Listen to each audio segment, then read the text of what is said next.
He died on May 1st, 2025, at 6:17 p.m. Central Time. 78 years old. 49 years, 3 months, 19 days on Mississippi's death row. Longest any American has ever waited to be killed by his own government. His name was Richard Gerald Jordan. This is everything he wanted said after they pulled the sheet over his face. I was the only one who stayed for the whole story. He was born in 1946, the year after the bomb. Grew up in Gulfport, enlisted at 19 because the recruiter promised adventure and college money. Vietnam took the adventure and kept the money. He came home in 1972 with a Bronze Star he never displayed, a Purple Heart he threw in the Gulf, and a recurring dream where children burned while he stood frozen holding a useless radio. He told Brother Mike once, "I still smell the napalm when the cafeteria serves burnt toast." He tried civilian life. Work construction, then a shrimp boat, then nothing. Nightmares. Flashbacks. Drinking. The VA gave him pills that made him sleep, but not dream. He stopped the pills because the silence was worse. By Christmas 1975, he was broke, divorced, and living in a one-room apartment that smelled of mildew and gun oil. He sat on the edge of the bed one night and said out loud, "I need $10,000 and I need it tomorrow." The idea arrived fully formed, like a mortar round that had been traveling since 1969 and finally landed. He chose Edwina Martyr the way soldiers choose targets, by opportunity and vulnerability. Pretty, predictable schedule, husband who worked at a bank and might have access to cash. He called their home pretending to be a potential client, learned Chuck's hours, learned the children's names. He bought the handcuffs at an Army-Navy surplus in Biloxi on January 10th. He test-fired the .38 in the woods on January 11th. On January 12th, he parked 2 blocks away, walked to the house wearing a coat too heavy for Mississippi weather, and waited behind the door. She came in humming, grocery bags in her arms. Eggs, milk, bananas for the baby. When she saw him, the humming stopped as if someone had clicked off a radio. He raised the gun and said the only rehearsed line that mattered. "This is a kidnapping. Do what I say and no one gets hurt." She dropped the bags. Eggs broke like small explosions on the tile.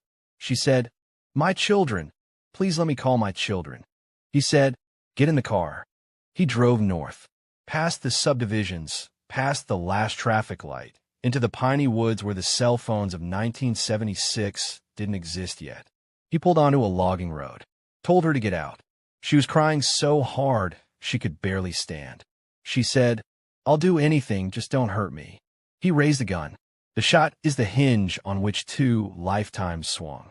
He always swore the first bullet was meant for a tree, a warning to keep her from running, that she lunged, grabbed the barrel, and the second bullet entered under her chin before he understood the trigger had been pulled again.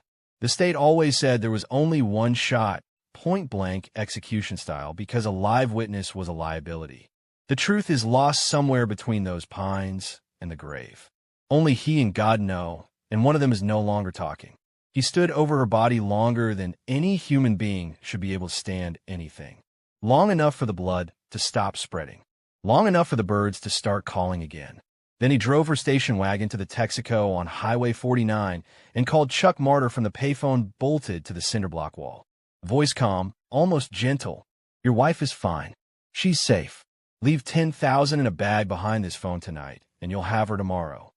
Chuck screamed her name into the receiver. He hung up and vomited against the side of the building until nothing came up but bile and memory. He drove to New Orleans because it was the only other city he knew. Checked into the dewdrop and under the name R. Johnson. Sat on the bed, counting nothing. At 6 a.m., the maid knocked, saw the gun through the cracked door, and called the police. He opened the door, hands raised, and said, "I did it. Take me back to Mississippi." He confessed everything the same day. Drew maps, signed statements in neat Catholic school handwriting that curled, like he was still afraid Sister Magdalene might wrap his knuckles for a smudge. When the prosecutor offered life without parole, he took it so fast the plea papers are still creased from the speed of his pen. He thought it was over. He thought wrong. Mississippi courts said life without parole wasn't an option for capital murder in 1976. So the gears reversed, slowly, grindingly, as if reluctant to turn. Death sentence. Vacated. Death sentence again in 1977. Vacated. Death sentence 1983. Vacated. Death sentence 1998. Every courtroom was colder than the last, renovated with new fluorescent bulbs and younger prosecutors studying the file like an artifact. Each time the crime scene photos were held up for jurors who had not been born when Edwina died, who had swallowed their first baby food long after he swallowed his first guilty plea. The photos were still glossy. He was not. He sat through every trial in suits that got baggier every decade. Not because he was shrinking, though he was, but because no one tailored suits for men who might not live long enough to need them. Hands folded, eyes down. He never testified again after the first one. He said the facts were the facts. And besides, no one wanted his voice anymore. They wanted his history. Parchment Unit 29. Concrete box. Steel door with a food slot. Lights that dimmed but never died. The kind of dim that taught you new colors of darkness. He learned to measure time by the small things. The scrape of the breakfast tray. The weekly shuffle to the showers. The sound of cicadas rattling against the razor wire in August heat thick as cane syrup. Seasons passed outside in ways he only half remembered. Rain hit the roof, and he guessed at the month. If the guards complained about mosquitoes, he figured it was summer. If they wore gloves, winter. But appeals had their own seasons. Dry, relentless, unpredictable. Every few years, a new lawyer appeared at the door to his cell, their arms full of binders, their faces young and hopeful or old and tired. They all said some version of the same thing. This time might be different. It never was. The gears kept turning. The past kept repeating. The clock kept refusing to run out. Some men on death row count the days until execution. He counted the days after. The ones he wasn't supposed to have, the ones that piled up behind him like a second life built on top of the first. By the fourth death sentence, he began to wonder if the state actually wanted him dead, or if they just wanted him waiting forever. Caught between verdict and void, a man permanently paused. There were nights when he thought he heard footsteps coming for him. The rustle of papers, the soft click of a key that meant it was time. There were mornings when he woke surprised, almost offended, that the lights still hummed overhead. And always, the walls stayed the same color. That pale institutional gray that swallowed years without chewing. First 5 years, pure rage. A fire that had no direction, only heat. He punched walls until knuckles split, then punched with the other hand until those split too. Blood dried on cinder block like rust blooming. Guards stopped asking why. Men in neighboring cells learned to tell his moods by the sound of impact. Sharp cracks for anger, dull thuds for despair. He tried to hang himself in 1979, tore a sheet into a rope, knotted it twice, stepped off the edge of his own bunk like a man stepping off a boat. They found him blue-faced and kicking, cut him down, revived him, then stitched the sheet into strips so he couldn't try again. Little white ribbons stored in the property room like evidence of a failed escape. Tried to starve. Weeks of refusing trays, sitting cross-legged on the bunk like a monk trying to disappear. They strapped him to a gurney and fed him through a tube until he stopped fighting. Afterward, he lay there in the humming infirmary, tasting salt and metal, realizing the state was better at keeping him alive than he was at dying. A terrible kind of mercy. Year 8, they needed a trustworthy inmate to push the card on C tier. He raised his hand, not for good behavior. He had none, but because anything was better than shrinking down to the size of his cell. 27 steps instead of 9. A whole parade's worth of freedom. He swept, passed out mail, cleaned showers where men wept standing up because it was the only place no one could see their faces. Some inmates stared at him with open hatred, the lifer who thought he could be useful. Others whispered questions through bars. How do you sleep? How do you breathe? How do you keep from screaming? Young men started asking how to live with what they'd done. He told them the truth. You don't live with it. You let it live in you until it rearranges your bones. Some nodded. Some backed away. Some cried. Faith came like infection. Slow, painful, permanent. Not a sunrise, more like a fever that wouldn't break. Brother Mike, chaplain with a voice like a slow river, showed up every Thursday for 17 years, rain or heat or lockdown. Never promised heaven. Never promised forgiveness. Only asked, "Have you told the whole truth yet?" Made him copy psalms until his hand cramped and the paper grew soft with sweat. Made him read Job aloud until his throat bled in tiny threads of red. Said, "If you want to learn sorrow, learn it from someone who didn't earn it." One Thursday in 1987, he looked up, Bible half open, and said, "I think the hole I made is bigger than the world." Brother Mike didn't flinch. Said, "Good. Now sit in it until you can see the bottom." Then he closed his eyes and prayed in a whisper that sounded like a man trying to coax a flame out of damp wood. Gloria wrote in 1994, 42, divorced, mobile, raised Baptist, tired of safe men who wore polite smiles and carried polite secrets. She said the Holy Spirit told her to write Mississippi's longest-serving condemned man, though she admitted later she wasn't sure if it was the Spirit or her own loneliness talking. He wrote back on both sides of every page to save stamps. Loose handwriting, careful sentences, stories about rain on the tin roof of Unit 29, about the stray cat that slept on the kitchen vent, about the way regret felt like a shadow that grew longer every year. Letters turned into long confessions, then questions, then something that tasted like hope but was shaped like grief. They married by proxy in 1996. She in a blue dress bought secondhand for $20. He in shackles so tight they left red bracelets on his ankles. A volunteer standing in for him like a ghost wearing his name. When the chaplain pronounced them husband and wife, the volunteer nodded once, and that was that. A marriage performed without touch, without a kiss, without even the faint warmth of a hand on a sleeve.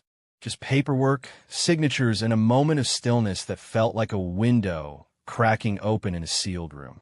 Every Saturday, for 29 years, she drove 3 hours each way, pressed her palm to glass.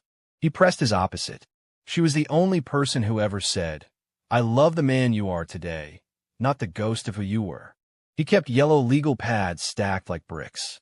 Every January 12th, he wrote Edwina a letter he never mailed. Described the frost on the recreation yard, the new gray in his beard, how her baby would now be 52 with grandchildren of her own. Always ended, "I'm still sorry," in ways language has not caught up to yet. He baptized men in mop buckets. Stopped suicides with nothing but a whispered "not today." Taught kids how to file a 1983 civil rights complaint when guards broke their ribs. Kept every letter from every man he ever helped. Never asked for credit. Only said, "If I can keep one of them from making another Edwina, then the years weren't wasted." 2024. Last appeal died in a one-sentence order. May 1st, 2025 set in stone. Clemency packet 187 pages. Vietnam records, PTSD evaluations, certificates, 38 letters from men he kept alive, Gloria's wedding picture, Brother Mike's handwritten note. He has done the work. Governor's denial. One paragraph on Good Friday. The night before, they moved him to the holding cell beside the chamber. Generator humming. Gloria came at 4.